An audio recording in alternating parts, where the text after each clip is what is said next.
என்ன இன்னைக்கு சொரக்காயோட வளன்னு பார்க்குறீங்களா? எங்கள் வீட்டுக்காரங்க பார்த்தீங்கன்னா இறால் வாங்கிட்டு சொரக்காயும் கையோட வாங்கிட்டு வந்துருக்காங்க. இது ஏங்க சொரக்காய்னா இறாலுக்கும் சொரக்காய்க்கும் சூப்பராக இருக்கும் குழம்பு வை அப்படின்னுட்டாங்க. சரி நல்லா இருக்கும், அப்போல்லாம் அப்படி தான் வைக்கிறதுக்கு நான் வச்சுருக்கேன், நல்லாயிருக்கும். இப்போ அதுதான் செய்ய போகிறேன். பாருங்கள், மழை எங்கள் ஊரில் எப்படி மழை பெய்ய ஆரம்பிச்சுதுங்க. காலையில் மழை இல்லாமல் இருந்தது, இப்போ மழை பெய்ய ஆரம்பிச்சுது. என்ன செய்கிற?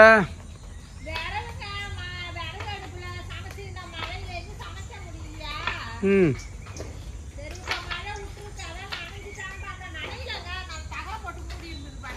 ம் ம் ம் அவனை மூடி வைக்க சொன்னல.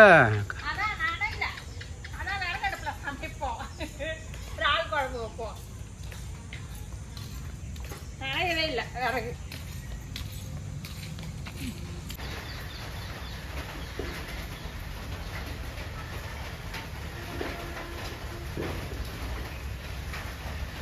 இன்னைக்கு ரொம்ப நாளைக்கு பிறகு விறகு அடுப்பில் தாங்க குழம்பு வைக்க போகிறேன். அது இறால் குழம்பு மீன் குழம்புனா மண் சட்டியில் விறகு அடுப்பில் வச்சாதான் எனக்குமே பிடிக்கும். இந்த மழை பெய்யறதுனால செய்யவே முடியல. இன்னைக்கு கொஞ்சம் மழை பெய்யுதான், ஆனாலும் நமக்கு வந்து சாரல் அடிக்கல கொஞ்சம். நம்ம விஎஸ்கே ஃபேமிலி உறவுகள் அனைவருக்கும் வணக்கங்க. இன்னைக்கு பார்த்தீங்கன்னா நல்லா இந்த மழைக்கு சூப்பராக நல்லா சுட சுட சாதத்துக்கு ஒரு இறால் சொரக்காய் போட்ட குழம்பு தாங்க. அப்போல்லாம் பார்த்தீங்கன்னா பீக்கங்காய் சொரைக்காய் இதெல்லாம் தான் போட்டு செய்வாங்க. அது கரணக்கிழங்கு சூப்பராக இருக்குங்க இறாலுக்கு போட்டு வைக்கும்போது.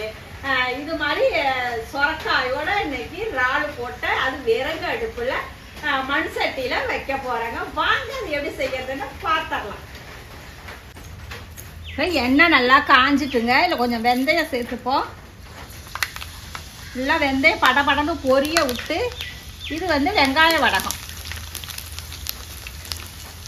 அப்புறம் இறால் குழம்புக்கு பார்த்தீங்கன்னா சின்ன வெங்காயம் தான் சேர்க்கணும்.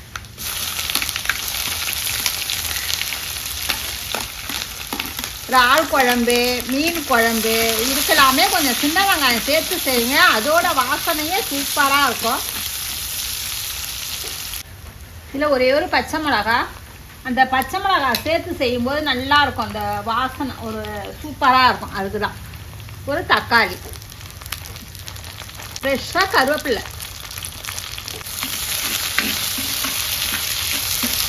இறால் வந்து நல்லா அதை மாதிரி நல்லா க்ளீன் பண்ணியாச்சிங்க. நல்லா சுத்தமாக கழுவிட்டு இதில் வந்து ஒரு பச்சையாக ஒரு இது இருக்குங்க, அதெல்லாம் எடுத்துடணும் நம்ம, இல்லைன்னா அது ஒரு கசப்பு தன்மை வந்துடும். இதை வந்து இப்போ இறாலை இதில் சேர்த்துருவோம். நல்ல பெரிய பெரிய இறாலாக இருக்குது, வெள்ளை இறாலுங்க இது.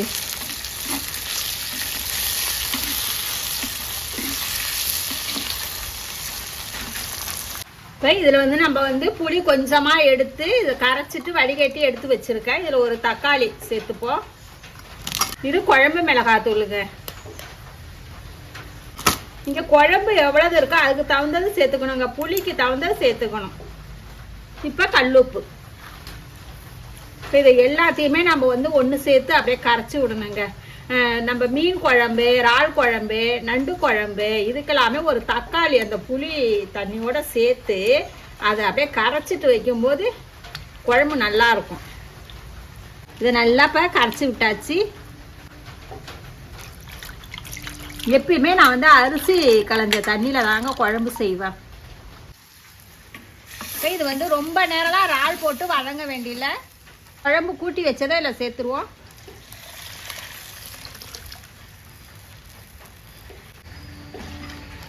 இது கொஞ்சம் நல்லா கொதி வரணுங்க, சலசலன்னு 2 கொதி வரட்டும். குழம்ப திறந்து பார்த்துருவோம். நல்லா கொதிக்க ஆரம்பிச்சிட்டு இப்போ சுரைக்காய் பார்த்தீங்கன்னா நான் இதை மாதிரி தோலை சீவிட்டு நல்லா இந்த மாதிரி கொஞ்சம் பெரிய பீஸாகவே போட்டுங்க. ஏன்னா இதெல்லாம் அப்படியே சாஃப்டாக வெந்துருமா, அப்படியே சுருங்கினா மாதிரி ஆகிடும். நான் ஆனால் இந்த மாதிரி தாங்க போடுவோம், கொஞ்சம் பெரிய பீஸாக தான் போடுவேன் நான். இப்போ இதை சுரைக்காயே இதை சேர்த்துருவோம். இறால் குழம்புக்கு முருங்கைக்காய், பலாக்கொட்டை, அப்புறம் மாங்காய் அதெல்லாம் போட்டு வச்சா அது ஒரு டேஸ்ட்டு. சுரைக்காய், பீக்கங்காய், கரணக்கிழங்கு இன்னும் கொஞ்சம் நேரம் கொதிச்சா போதும்.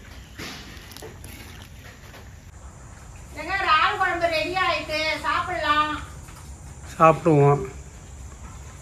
சூடா அப்படியே மழைக்கு சொரக்காயோட அப்படியே ராலி எடுத்து வச்சு சுட சுட சோறுல சாப்பிட்டா எப்படி அப்படி இருக்கும்.